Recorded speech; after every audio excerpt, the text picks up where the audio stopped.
Reka amakuru yacu tuyerekeze mu karere ka Nyarugenge mu murenge wa Kimironko mu kagari ka Bibare. Ndahimana Jean Paul ushinjwa gusambanya umwana w'imyaka 15 y'amavuko bikamugiraho ingaruka ubwo uyu mwana yavuye amaraso gukama biranga, bamujyana ku centre de santé biranga, bahita mukubita transfert yihuse, bahita bamwohereza mu bitaro bya Masaka kugira ngo uyu mwana ataza kuhaburira ubuzima.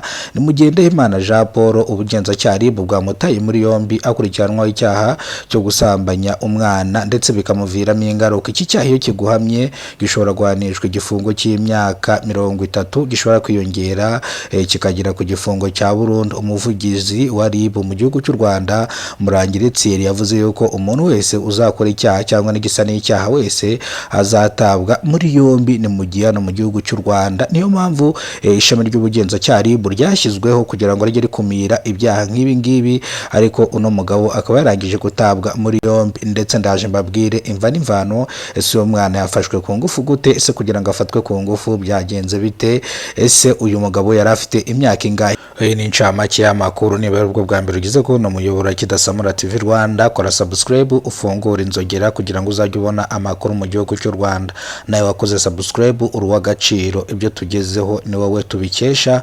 Nyuma kubana mwana makuru nitwa Kidasamura urw'inkorogoto bakora rugakonkoma. Ubwo amakuru yacu tugiye kwerekeza mu karere ka Nyarugenge mu murenge wa Kimironko mu mudugudu wa Bibare.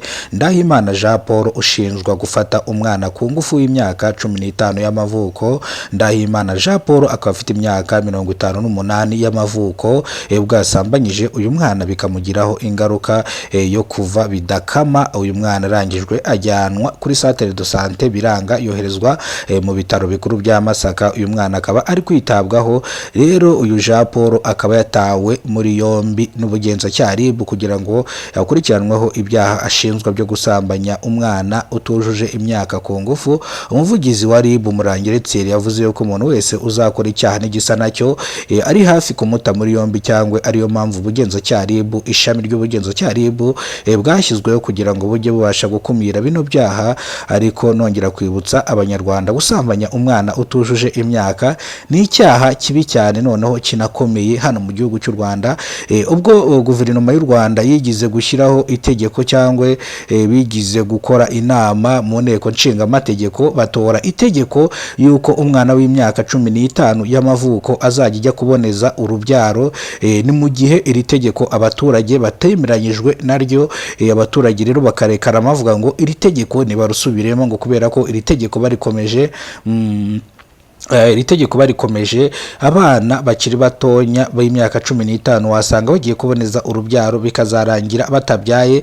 Ariko bababwiye yuko kuboneza urubyaro ntabwo ari buri mwana wese ibi ngibi bizajya bireba, cyangwa ntabwo ari buri mwana wese ufite imyaka 15. Bivuze ngo ntabwo ari uko umwana azabyuka ngo agiye kuboneza urubyaro. Ubwo rero icyo ngicyo tube tukivuyeho, ntabwo ari cyo cyatugenzaga, ariko nacyo turaza kukivugaho. Ni mu gihe rero uyu mwana w'imyaka 15 y'amavuko byamugizeho ingaruka mbi cyane. Uyu mwana rero akaba ari kwitabwaho n'abaganga b'inzobere kugira ngo ataza kuhaburira ubuzima. Rero uyu mushenji cyangwa uyu muginga wafashe no mwana ku ngufu we, ubugenzacyaha RIB bukaba bwamutaye muri yombi. Turakeka yuko bari bumukatire urumukwiriye.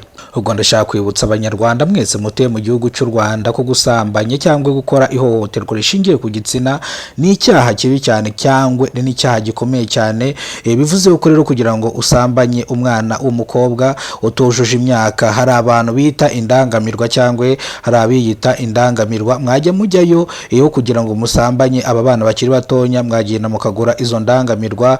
Hariya mu biryogo ziba zihari za makeya, kugira ngo mwisange mu bibazo nk'ibi ngibi mutakwikuramo, cyangwa usanga ugiye kwifungisha igifungo cy'imyaka 30 yose. Ubwo ntabwo ari ubwenge, cyangwa uko ntabwo ari no gutekereza bya kinyamwuga. Mujye mutekereza cyane kandi mujye mukoresha ubwenge Imana yabahaye. Si ubwo bwenge bwanyu nimutabukoresha muzabukoresha he? Mujye mubukoresha aho bikwiriye.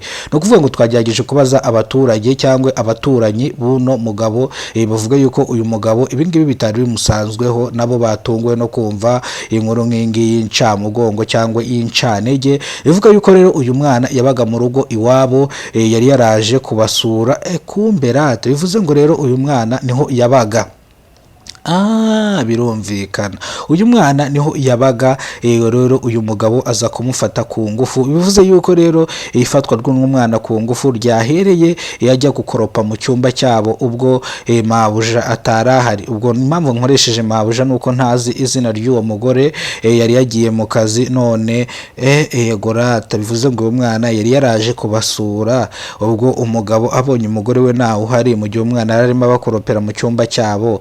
Umugabo ati batereka nirira akana, none ndebera imyaka 30 ushobora kuzamuka ikagera ku gifungo cya burundu. Ngaho ibibazo ibintu abagabo bikorereza batajya banatekerezaho cyane. Mana isi irikoreye, Mana tabara abana bawe. Rero nimba ari bwo bwa mbere ugeze ko no muyobora Kidasamura TV Rwanda, kora subscribe ufungura inzogera kugira ngo uzajye ubasha kubona amakuru mu gihugu cy'u Rwanda. Mwarimu mubana nitwa Kidasamura, urw'inkoro bakora rugakonkoma. Wowe wakoze subscribe uruwa gaciro, ibyo tugezeho niwe tubiki